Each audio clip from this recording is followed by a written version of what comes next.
Hello everyone. आज की इस वीडियो में डिस्कस करने वाले हैं नॉन पर्सनल डाटा के बारे में।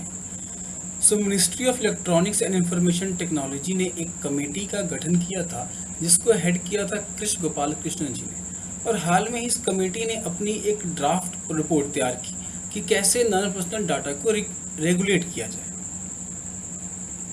तो देखते हैं नॉन पर्सनल डाटा होते कौन से हैं। उससे पहले पर्सनल डाटा कौन से होते हैं, तो वो डाटा जो कंटेन्स करते हैं details about person, name, age, gender, sexual orientation, biometric and other genetic details. तो मेनली वो डाटा जिन्हें देख के आप किसी पर्सन को आइडेंटिफाई कर सकते हैं, ऐसे डाटा को हम पर्सनल डाटा कहते हैं। और इसके ऑपोजिट वो डाटा जो पर्सनल नहीं है वो नॉन पर्सनल हुआ, या वो डाटा जिन्हें देख के आप किसी पर्सन को आइडेंटिफाई नहीं कर सकते हैं उन्हें हम नॉन पर्सनल डाटा कहेंगे। ड्राफ्ट रिपोर्ट ने नॉन पर्सनल डाटा को 3 पार्ट में क्लासिफाई किया है। पहला, public non personal data, mainly वो डाटा जो गवर्नमेंट या गवर्नमेंट की एजेंसीज आपसे कलेक्ट करती है।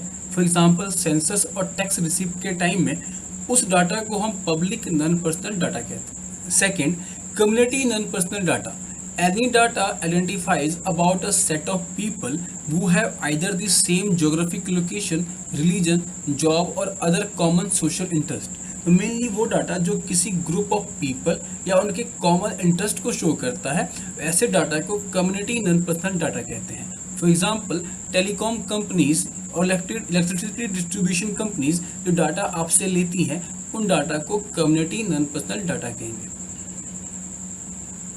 Third, private non-personal data.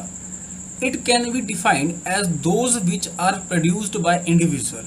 For example, Amazon, Flipkart, Zomato जैसी कंपनीज जो आपसे डाटा लेती है। अगर आपने कभी ध्यान दिया हो तो इंस्टॉलेशन के टाइम में ये ऐप्स आपसे कुछ परमिशन मांगती है और जिन्हें आप अलाउ करते हैं, तो उस अलाउ के टाइम में वो आपसे डाटा कलेक्ट कर लेती है।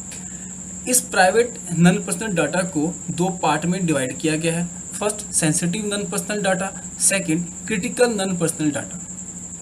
अब देखते हैं नॉन पर्सनल डाटा को रेगुलेट करने की जरूरत क्या थी। Organisation have been discovering newer way to generate value from data and possibility of data monopolise. तो ऑर्गेनाइजेशन जो है, बड़ी बड़ी फर्म जो है, वो नए नए तरीके खोज रही हैं डाटा कलेक्ट करने के और उन पे अपना मोनोपोली साबित करने का। तो मेनली ये बड़ी बड़ी फर्म्स जैसे फेसबुक, गूगल जैसी फर्म्स क्या करती हैं, आपस में डाटा शेयर करके करोड़ों का बेनिफिट करती है। और इन दोनों, अगर सिर्फ इन दोनों कंपनीज की बात की जाए तो अगर आप आज देखते हैं इंटरनेट पे कोई भी एड्स देखते हैं तो मेनली ये सारे एड्स इन 2 कंपनीज की थ्रू ही होती है, या तो फेसबुक के ऐड है वो या तो गूगल के ऐड है वो। तो इन बड़ी बड़ी कंपनियों ने डाटा को मोनोपोलाइज करके एक इम्बैलेंस क्रिएट कर दिया है डिजिटल इंडस्ट्री में।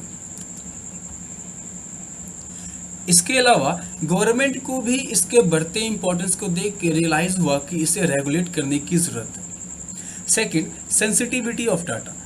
तो like personal data, non personal data also sensitive अगर वो रिलेट करता है नेशनल सिक्योरिटी और स्ट्रेटेजिक इंटरेस्ट से। अब देखते हैं recommendation of report. First, role of stakeholders. तो रिपोर्ट में कहा गया है कि पहले मेनली 2 स्टेक होल्डर्स बनाने की बात की गई है। पहला, डाटा प्रिंसिपल और second, data custodians.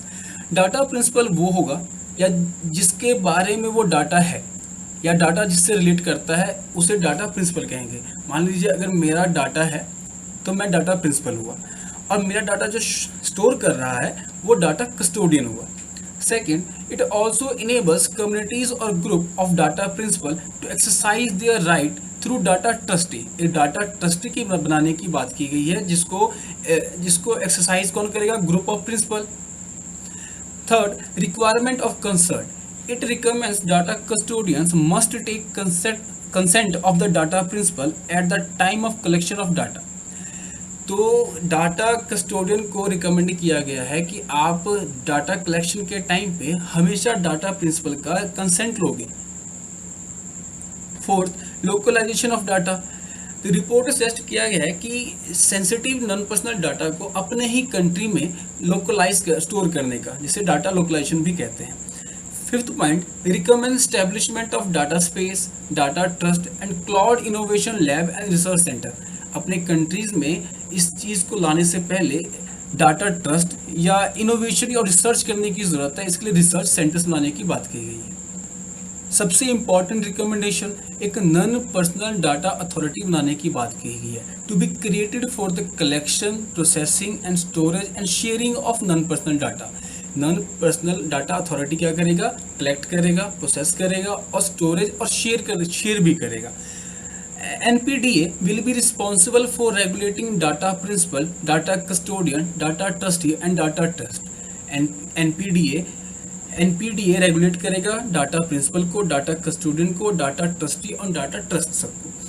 NPDA will work in consultation with Data Protection Authority, Competition Commission of India to deal with issue of data sharing। तो डाटा शेयरिंग के मुद्दे पे NPDA, डाटा प्रोटेक्शन अथॉरिटी और competition commission of India के साथ मिलकर काम करेगा। नेक्स्ट कंक्लूजन देखते हैं। India does not have a personal data protection law. हमारे कंट्री में अभी कोई स्ट्रॉन्ग डाटा प्रोटेक्शन लॉ है भी नहीं पहले से, और एक लॉ अभी भी पार्लियामेंट में अटका हुआ है। And now we are talking about non personal data, और हम नॉन पर्सनल डाटा की बात कर रहे हैं। तो मेनली ये इंडियन कंज्यूमर्स को डिस्करेज करता है कि आप डाटा शेयर करो या ना करो, इस कन्फ्यूजन में डाल रहा है वो। So there is a need to be innovation, infrastructure and large ecosystem in this field to improve protecting and privacy right of citizen. So non-personal data protection bill या इस रिपोर्ट को लागू करने से पहले ज़रूरत है इंफ्रास्ट्रक्चर और एक इकोसिस्टम बनाने की, कि सिटीजन का डाटा राइट जो है वो, प्राइवेसी राइट जो है वो सिक्योर है।